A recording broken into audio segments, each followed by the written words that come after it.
A Merhog's Tale, Chapter 5, Catch of the Day.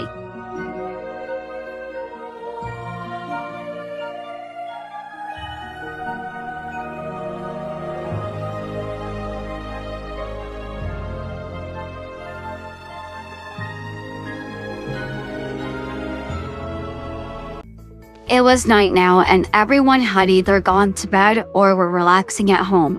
Amy was washing dishes since it was her turn, while her parents, Frank Rose and Jane Rose, were watching a documentary about sharks. Amy was very scared of sharks and had been ever since she was a little kid. Nasty. You don't want to mess with one of them. Frank frowned when a great white shark came onto the scene.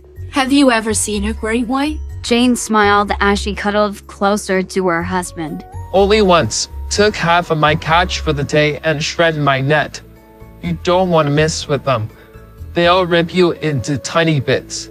Amy, come here and check this out. Amy quickly walked into the living room and her dad pointed at the TV. This is the best part. Feeding frenzy. He grinned as multiple sharks attacked and ate a large school of fish. How can you even watch this stuff? She glared in disgust and stormed out of the room. She really hated sharks. Early the next morning, Tails and Knuckles caught on their wetsuits and diving gear before they went diving off the coast of town. They were searching for some good-looking seashells for Amy so she could finish a dress she was making. They all loved the fish that swam around them and the beautiful corals. By the time they were done, they had a bag full of gorgeous seashells for Amy. That lunch, the four friends went to meet up at their favorite juice bar by the docks. Amy, Tails, and Knuckles were sat in their usual booth as they waited for Sonic to join them. You guys, these shells are amazing. They're just what I need. She grinned as she looked over all of the shells they had got her. She then noticed Sonic walking towards them. Hey Sonic, look at all the shells they brought me. Cool. He said as he sat next to her. You should have come with us. You could have gotten way more better ones cause you're, well, you know. So has anyone been able to finish that calculus homework? Question 7's a pain in the neck. Sonic quickly asked, changing the subject. The other side, Sonic still wanted to ignore the fact that he was a sea fae. Well, half one at least. And that project on biology is in Thursday. We really need to get together on that one. Listen, Sonic, whatever's happened to you is incredible. You've got to get out to the sea cause the water is amazing. I'm not doing it, okay? I didn't ask for any of this to happen to me, so stop bugging me about it. I've never liked the water and I never will. He glared and reeved out of the bar. Wonder what's up with him. Scourge mocked from across the bar. The three friends ignored the green hedgehog and went back to their drinks. The barmaid suddenly turned on the radio.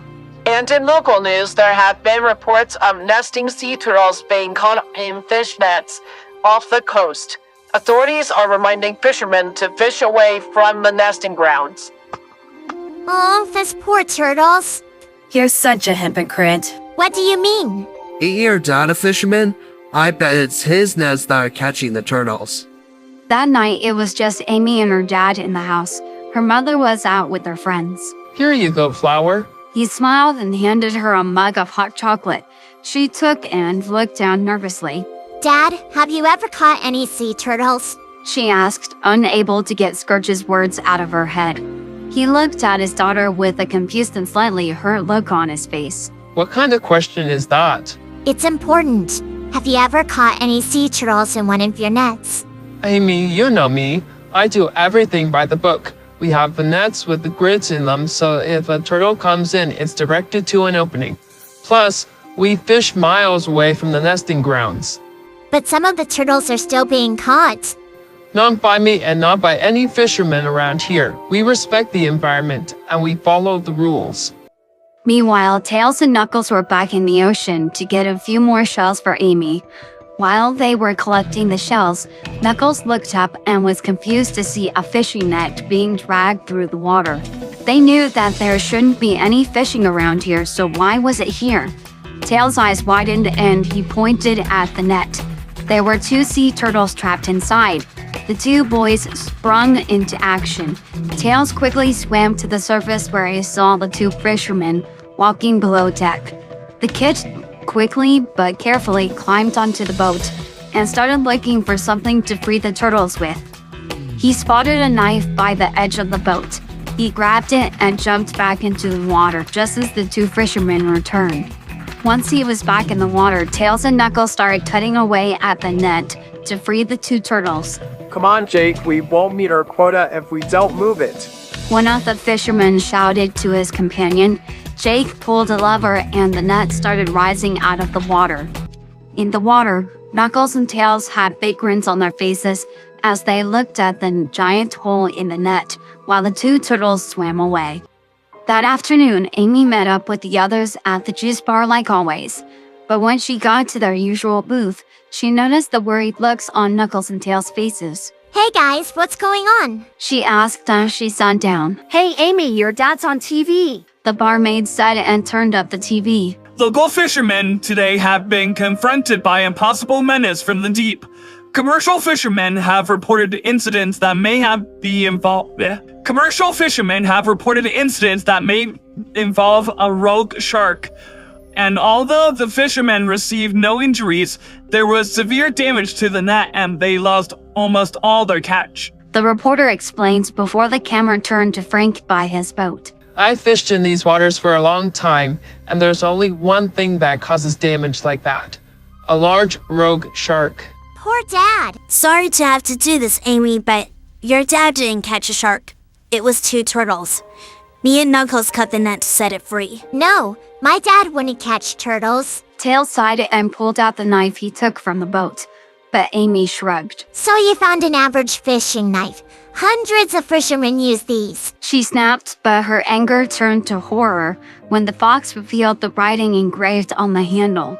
Property of Frank's Fishing. As soon as Amy read the writing, she shot out of the bar and went for the docks. She needed to have a talk with her father. When she walked onto the boat, she saw her dad crawling out from under the wheel with a wrench. Amy! He smiled when he saw his daughter. I haven't seen you down here in ages. Did you see me on TV? Did I look okay? How about that shark? He asked her, but she just stood there with her arms folded and a scowl on her face. You don't know the things that get caught in your nets, do you? Is this about that turtle thing again? Yes. Amy, we use the right nets and we fish in the right places. It's the law and we don't break it. Amy just glared at him and stormed off. Frank just sighed and was about to leave when one of his employees walked in. Oh, boss, I didn't know you were back. Well, it started to look like I shouldn't be away. Sorry I lost half of the catch, boss. The net was shredded. Don't worry about it. No one can predict a shark attack, Eddie. Not even me. Frank reassured him before his eyes narrowed slightly. Where's that net anyway? I dumped it. What's the point of keeping a wrecked net? Frank just nodded and left the boat. Amy sighed sadly as she sat on a bench by the docks. She couldn't believe that her dad would deny everything despite the evidence against him. She felt so betrayed. Just then, she felt a gust of wind and looked up to find Sonic standing next to her with a warm smile. Is the seat taken? He smiled and sat next to her. You want to talk about it? You mean about my dad being a criminal? What would you do? He joked with a grin, but Amy didn't look amused at all. He sighed and then continued to watch the sunset in silence. Are you going to catch that shark tomorrow, honey? Jane smiled at her husband. It was night now, and the Rose family were gathered for dinner. Maybe. The government's putting out a bounty. Everyone's gonna be looking for it. And if we run into it, we'll pick it up. What's wrong, Amy? Jane asked when she saw that her daughter hadn't taken a bite of her food. I'm not hungry. It's fish. Come on and eat it. I caught it this morning fresh from the Esmeralda. The Esmeralda? I thought you were on your own boat this morning. Well, when you've got 3 boats, you gotta be flexible. Gus is in the hospital, so I'm skippering the Esmeralda until he's back on deck. So you weren't on your own boat this morning? That's what I said. So you don't really know what it's been catching or where it's been fishing? Eddie's skippering for me, and I trust his judgment. He wouldn't do anything wrong. Amy just looked down at her food, lost in thought. That morning, Sonic was doing his usual morning run around town. He was coming up to the docks when he saw Amy heading there. He quickly went to catch up with her. Hey, Amy, what are you doing out this early? My dad's not the one catching those sea turtles. It has to be that creepy Eddie guy. she exclaimed as they ran to the docks. Once there, they hid behind some barrels and watched her dad's boat. They saw Eddie and another one of her dad's workers named John getting ready to go fishing. Hurry up! I don't want to be the last ones to leave again. We gotta make up for the catch we lost yesterday, so we got a big day ahead of us. We're heading to Preston's Beach. Eddie shouted at John. Preston's Beach? That's a no-go zone. I'm using the old nets too. You got a problem with that? Yeah, the boss won't like that. There's only one boss on this ship, and that's me. Just be quiet and do your job. He snarled as they pulled out of the docks. Did you hear that? Yeah, and I'm gonna stop them. Go get the others. Before Amy could say anything else, Sonic jumped off the docks and into the water. She gasped and quickly ran to get Tails and Knuckles.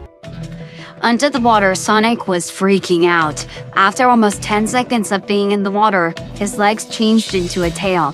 He started flaring his arms around, twisting his tail as he tried to swim, but it was hopeless. He almost smacked himself for not thinking all of this through. Suddenly, his webbed fin opened up like a hand fan, and he felt an urge to move. He started to move his tail up and down like a dolphin, and was shocked to find his body moving forward. He was swimming. He couldn't explain it, but it just felt right about him being in the water. It wasn't long before he caught up with the boat. However, he was so busy enjoying the water that he didn't notice the fisherman getting ready to drop the nets. He noticed a faint shadow above him, and when he looked up, he gasped. He attempted to swim away, but he quickly found that the lower half of his tail was tangled up in the net. He tried to escape, but he only got more entangled in the net until his whole body was stuck. He could feel the ropes of the net digging into his flesh, and some of it wrapped around his neck. He tried to turn on his smartwatch, but he was too tangled. He was slowly choking. Guys! Guys! Sonic needs help! Amy cried as she ran up to Tails and Knuckles. She had found them in Tails' garage while the kid was working on his plane. Where is he? He's in the water. At last. No, he's in the water. He's going after my dad's fishing boat. Back at the boat, John was keeping an eye on the net in case Eddie caught the shark. He suddenly noticed a shadow tangled in the net. It was certainly big enough to be a shark. You got it, Eddie. The shark's in the net. Get it up before it rips that net into pieces. It's not getting away this time. John pulled up the lever. Under the water, Sonic could feel his body being lifted up to the surface by the net, but he was ready to pass out due to the lack of oxygen. Just before he was lifted out of the water, he felt a pair of hands grab hold of him. He opened his eyes a fraction and saw Amy and Knuckles in their wetsuits trying to free him.